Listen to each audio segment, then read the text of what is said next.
Hello, everybody. I am here to talk about something that you may not know of, but that's what I'm there for. So, if you know, the U.S. has 50 states, right? So, most people in America know what all those 50 states are, but there's one territory that is going to plan to be statehood, and statehood is they want to become a U.S. state. Now this is a U.S. owned territory. You know what a territory is, right? So U.S. territory is like a U.S. territory. The U.S. this U.S. owns this territory, so it belongs to the U.S. But this territory has a decent amount of population. Well, a big amount of population. It has bigger population than a lot of U.S. states. And what is this place? Well, this place is called Puerto Rico. Well, you might be thinking, what? Well, it is actually true. The US captured Puerto Rico and now they own Puerto Rico after the war they fought against Spain. Now, of course, a lot of people know that a lot of people will think that Puerto Rico is not a U.S. territory. Well, it is. And the thing is, and you might be asking a question, why isn't Puerto Rico a U.S. territory now? One reason, there's a debt, a lot of debt. So that means if the U.S. does put this as a state, the U.S. has to pay that debt. It doesn't matter the time plan they use, or like if they plan to pay it off in like 20 years, they had to pay off that debt. And that is essentially what people call the deal breaker. You can consider it the deal breaker, but it's not really. It's because there's 3 million people controlled under uh, controlled under the U.S. government, and it's a territory, right? It has, like, for example, Rhode Island, Delaware. Of course, Puerto Rico has more population than those states. Puerto Rico has a population of 3 million, right? So that's a lot of population.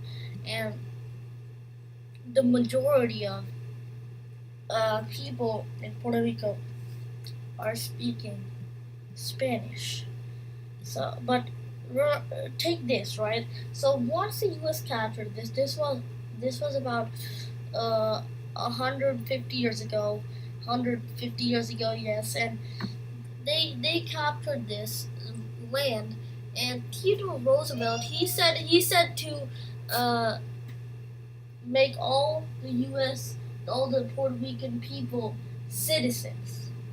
So this means that so all the people that are born in Puerto Rico are U.S. citizens. Well, if you watched the election recently, you know who won, the candidate who won, but you probably watched the election.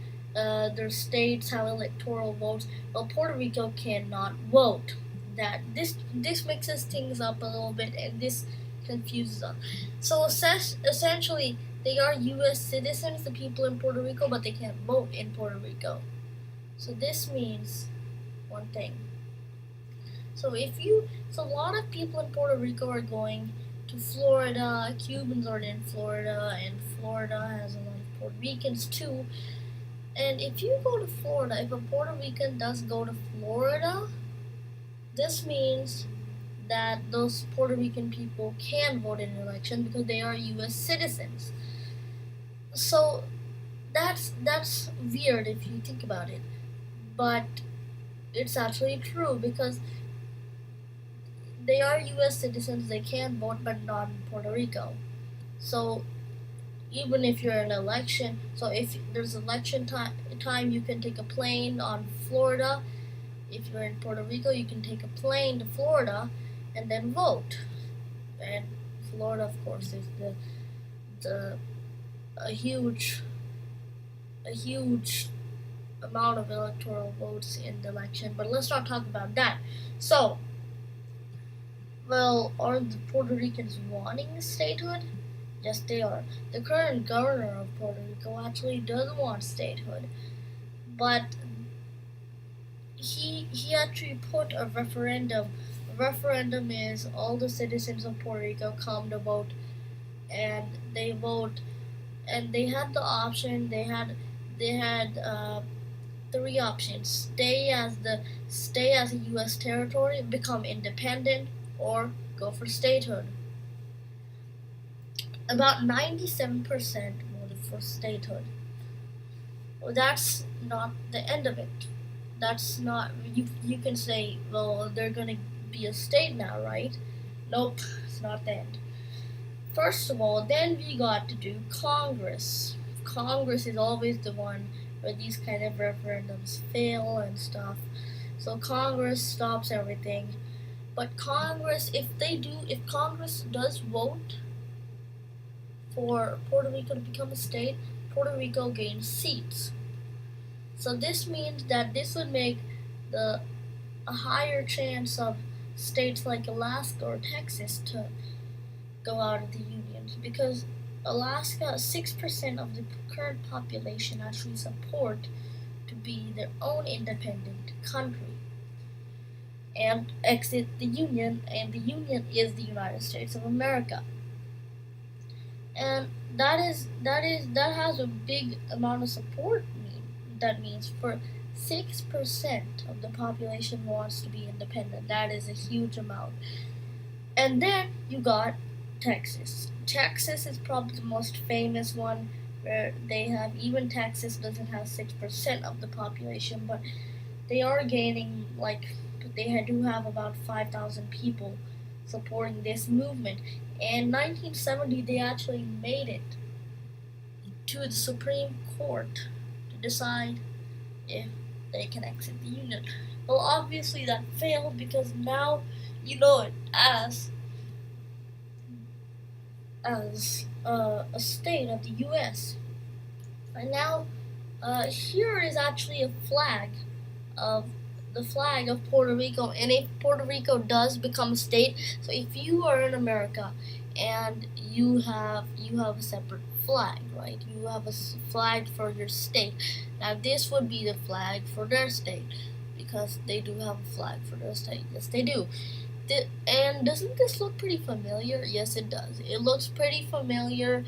It looks like the American flag. You see the triangle coming out at one side with the star in it, then the red and white stripes. So, and the blue triangle and the white star and the red and white stripes. So it looks pretty familiar because it is familiar, and that is not a problem because that is actually makes the possibilities of Puerto Rico becoming a state higher, the chance higher. So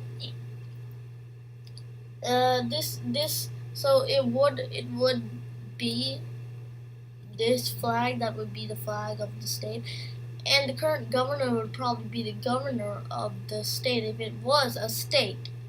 So that's how it is.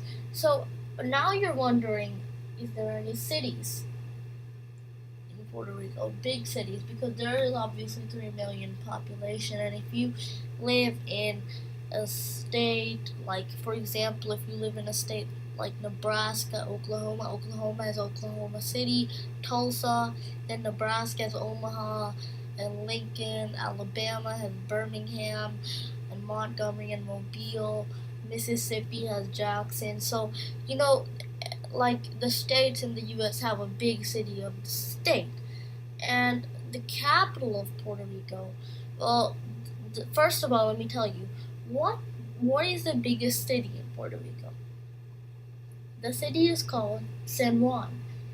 It's spelled SANJAUN.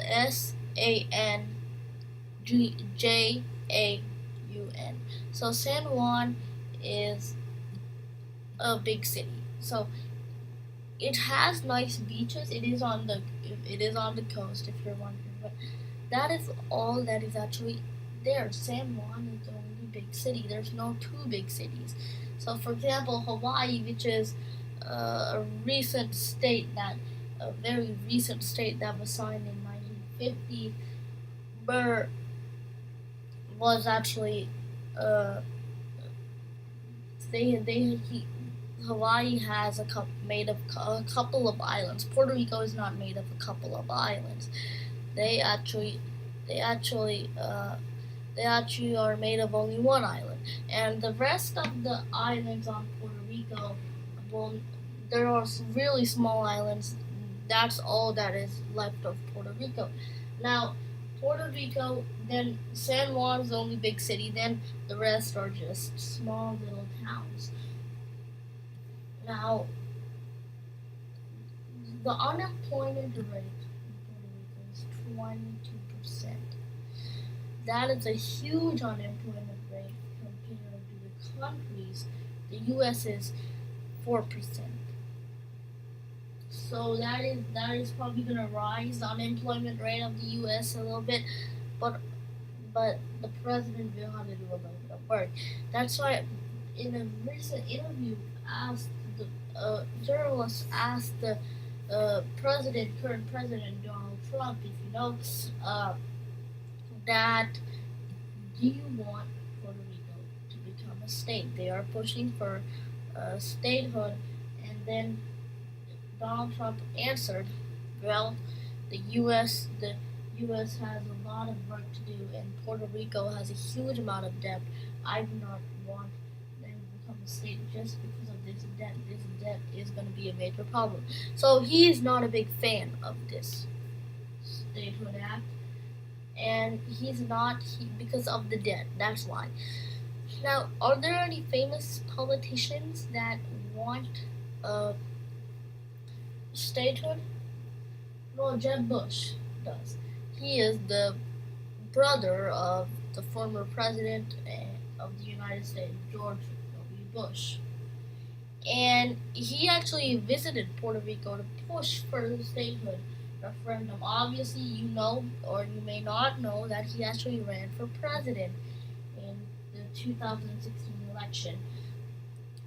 But he was in the Republican Party, and Donald Trump beat him. I mean, he was not really a big dude in the election. He was not the big politician that was there, and probably Ted Cruz and Donald Trump were the last people fighting, and John Kasich. But Jeb Bush was not a real big competitor. He was not close to getting the nomination for the Republican Party, and he wanted statehood. Now, if he, of course, won the presidency, he would probably get statehood to be done by Congress or voted by Congress. But this is an interesting story, and if you would like another video like this one, please subscribe to this channel, and please like this video, and comment down below, what do you think about Puerto Rico becoming a state? Do you want it to become a state or not want it to become a state? Please tell your reasoning down below, and I really like that. And please like this video and subscribe, and I'll see you next time. This is the newspaper, and see you next time.